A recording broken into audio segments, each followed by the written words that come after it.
샬롬. 하나님 사랑합니다. 여러분 주 안에서 사랑합니다. 신명기 17장 말씀입니다. 20절까지 내용 중에 14절부터 20절까지 이 율법의 모든 말과 규례를 지켜 행할 것이라 말씀하고 있죠. 14절에 네가 내 하나님 야훼께서 내게 주시는 땅에 이르러 그 땅을 차지하고 거주할 때 만일 우리도 우리 주위의 모든 민족들같이 우리 위에 왕을 세워야겠다는 생각이 나거든 반드시 내 하나님 야훼께서 택하신 자를 내 위에 왕으로 세울 것이며 내 위에 왕을 세우려면 내 형제 중에서 한 사람을 할 것이요 내 형제 아닌 타국인을 내 위에 세우지 말 것이며 그는 병마를 많이 두지 말 것이요 병마를 많이 얻으려 오고 백성을 애굽으로 돌아가게 하지 말 것이니 이는 야훼께서 너에게 이르시기를 너희가 이후에 그의 길로 가지 다시 돌아가지 말 것이라 하셨음이며 그에게 아내를 많이 두어 그의 마음에 미혹되게 하지 말 것이며 자기를 위하여 은금을 많이 쌓지 말 것이니라. 그가 왕위에 오르거든 이 율법서의 등사본으로 레위 사람 제사장 앞에서 책을 기록하여 평생이 자기 옆에 두고 읽어 그의 하나님 야훼 경외하기를 배우며 이 율법의 모든 말과 규례를 지켜 행할 것이라. 그리하면 그의 마음이 그 형제 위에 교만하지 아니하고 명령에서나 좌로나 우로나 치우치지 아니하리니 이스라엘 중에서 그와 그의 자손이 왕위에 있는 날이 장구하리라. 이런 내용 14절부터 20절까지 읽었습니다. 저와 여러분은 대한민국 국민으로 국민의 권리와 의무에 대해서 어느 정도 알고 계십니까?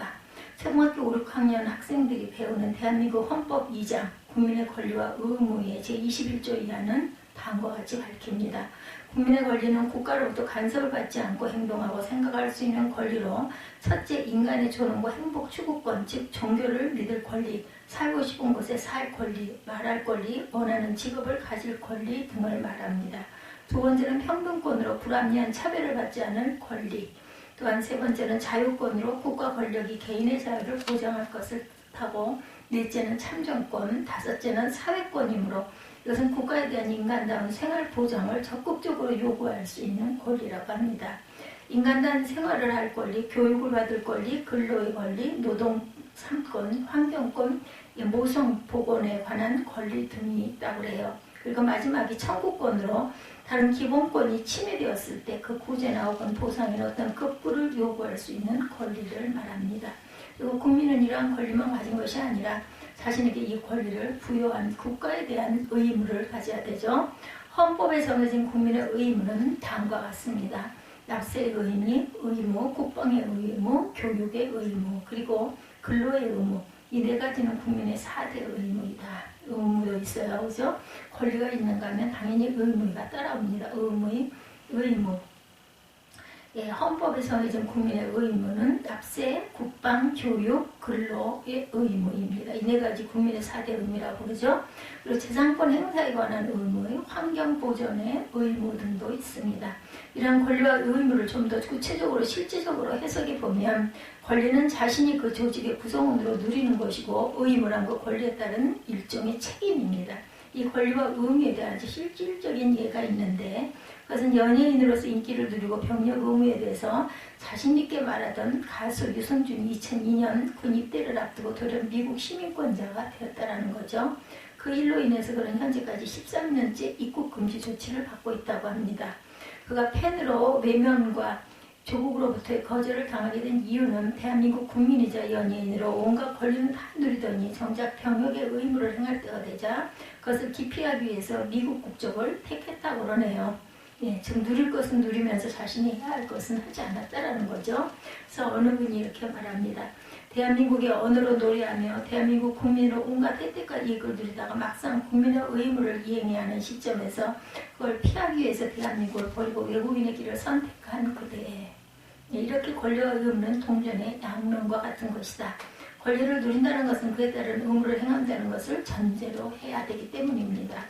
오늘 이런 말씀으로 설교를 시작하는 이유는 본문이 성도의 권리와 의무에 대해서 말씀하고 있기 때문인데 권리는 없고 의무만 강조된 이스라엘 왕입니다. 신명기는 장차 이스라엘이 가나안에 들어가 정착해 살 때를 위한 말씀이죠. 가나안에서 정착한 후 국가의 모양이 갖추어지고 정치, 외교, 국방, 경제 등의 여러 요소를 구별하게 되었을 때를 위한 말씀입니다. 그런데 원래 이스라엘은 하나님이 직접 통치하시는 신정 정치 형태를 가진 민족입니다. 알고 계시죠, 여러분들? 물론 하나님께서 직접 통치하시고 재판하시고 싸우시는 것은 아니에요. 대리자를 세우셔서 그렇게 하시죠. 근데 이스라엘이 볼 때 신정정치 체제인 자신들보다 인간 왕이 다스리는 주변 국가들이 나아 보여요. 나라의 부와 강함과 안정이 왕정 체제라는 조직과 왕의 지도력에서 나온 것으로 보였기 때문입니다. 사실 나라의 부강과 안정은 신정정치 체제, 즉 하나님께서 다스릴 때가 더 효과적이죠.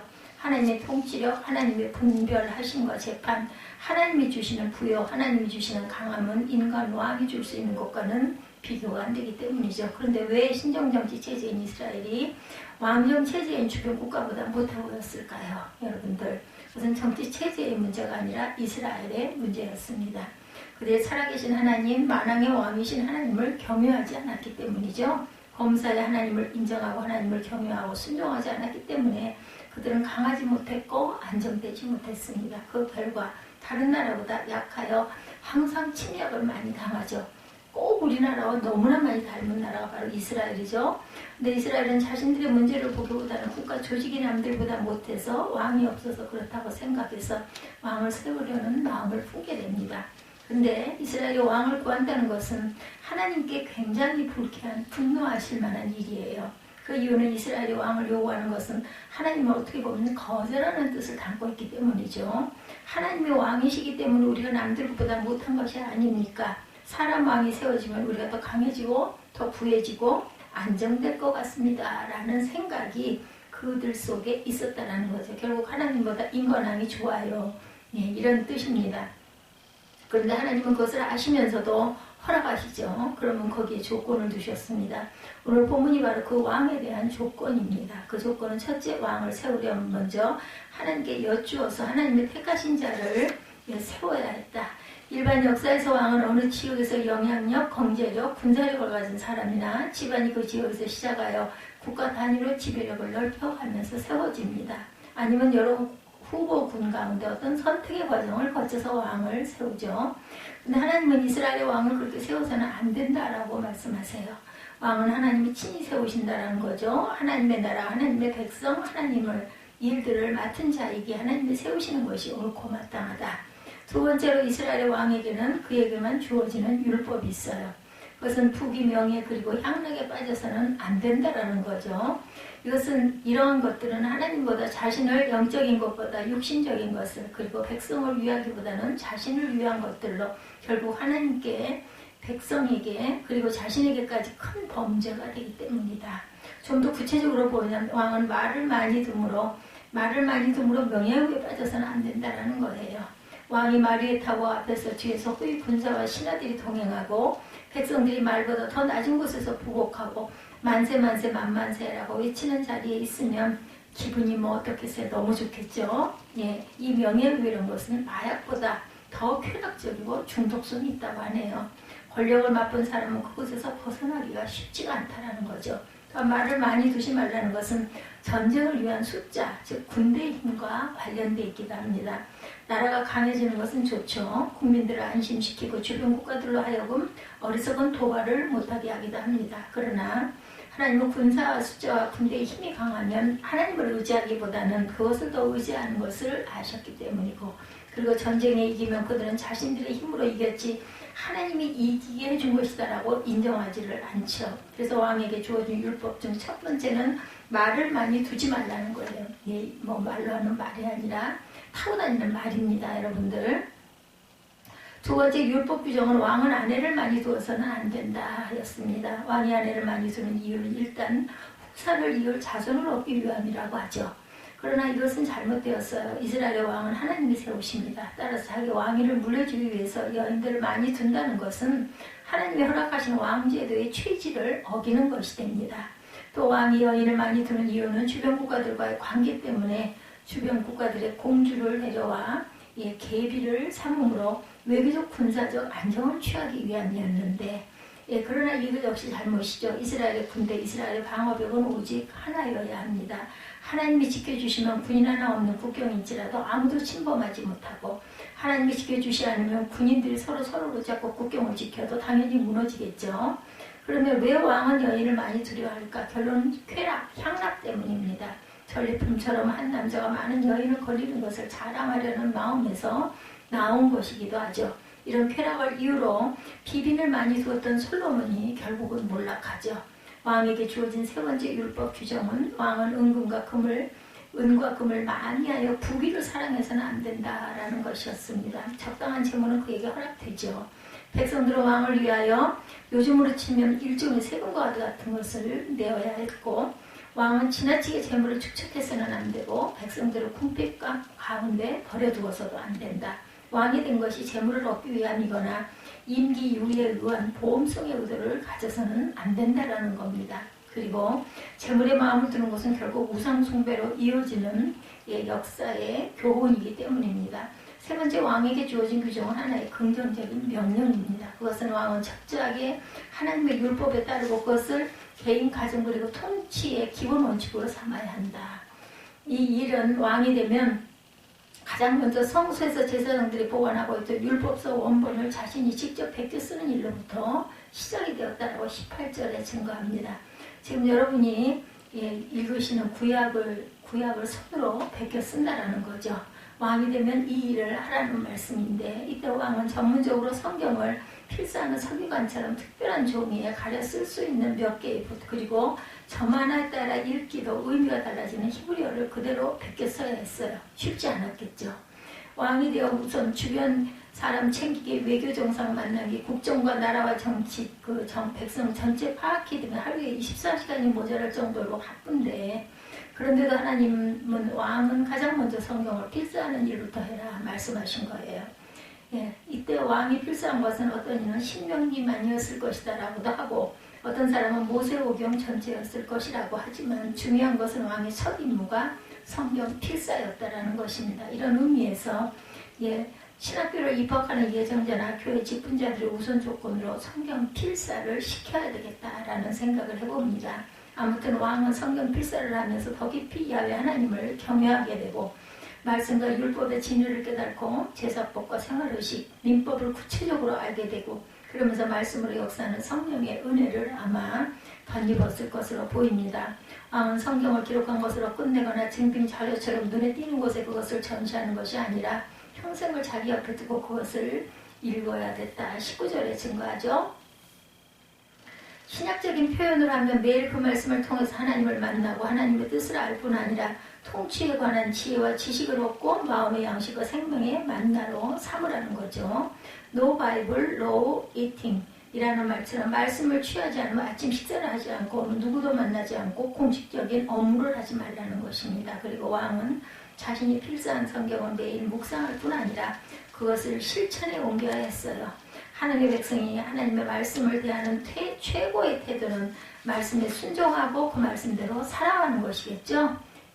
하나님께서 그 백성 이스라엘을 위해 세워질 왕이 될 사람에 대해서 말씀하신 것이 무엇이에요? 하나님이 세우신 하나님이 되어야 한다라는 거죠. 부귀, 명성, 희락을 금해야 했습니다. 그리고 철저한 말씀의 사람이 되어야 했다는 거죠. 이것은 일국의 제왕이 아니라 수도원의 수도사에게 요구되는 것과 다를 바가 없어요. 이런 것들은 무엇을 말해주나? 이스라엘의 왕은 왕으로서의 권리, 왕의 특혜는 거의 없고 도리어 일반 백성에게 지워지지 않는 더 많고 더 큰 임무가 주어졌다는 것입니다.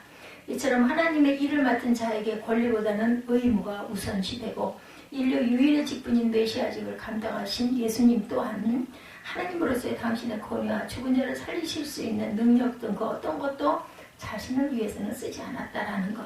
가장 낮아지셨고 가장 비참해지셨고 가장 가난하셨고 피조에 불과한 죽음에까지 복종하셨고 심지어 사탄의 웃음거리 조롱거리가 되기도 했죠. 그가 체포되실 때 12명이 더 되는 하늘의 군대를 동원할 수도 있었고 죽으실 때 죽음을 향하여 명령하실 수도 있었지만 그리하지 않으셨습니다. 하나님과 동등된 분으로 권리를 포기하셨고 부속을 위한 희생 제물로서의 의무에만 충실하셨다라는 것. 바울도 마찬가지죠. 사도로서 생활되어 사역비를 받을 권리, 베드로처럼 부인이나 가족을 데리고 다니며 공개받을 권리, 무엇보다 로마 시민권자의 권리까지 포기합니다. 그저 복음 전도자, 이방을 위한 선교사로서의 의무에만 충실했죠. 오늘 하나님은 본문과 성경 전체를 통해서 성도의 삶 또한 그와 같아야 한다 말씀합니다. 권리보다는 의무죠. 설교를 시작하면서 대한민국 헌법을 제가 잘 알지도 못하는 헌법을 소개했습니다.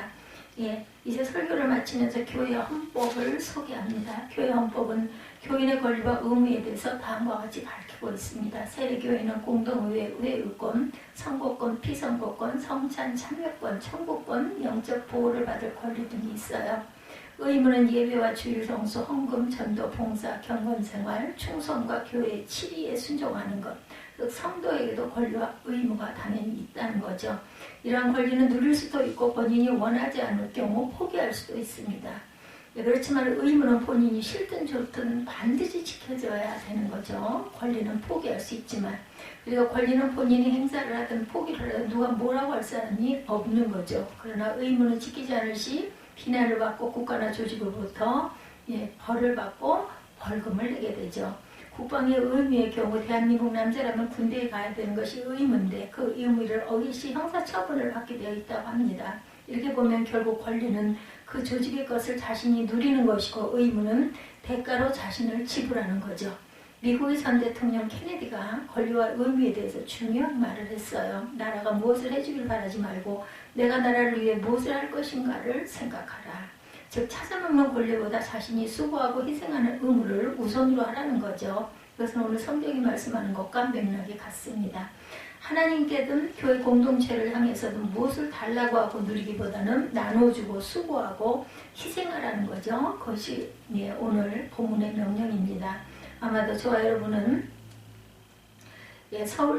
서울에 있는 중대형교회 목사님들이 누리는 권리와 혜택에 관한 부정적인 기사 여러분들 가끔 보시죠.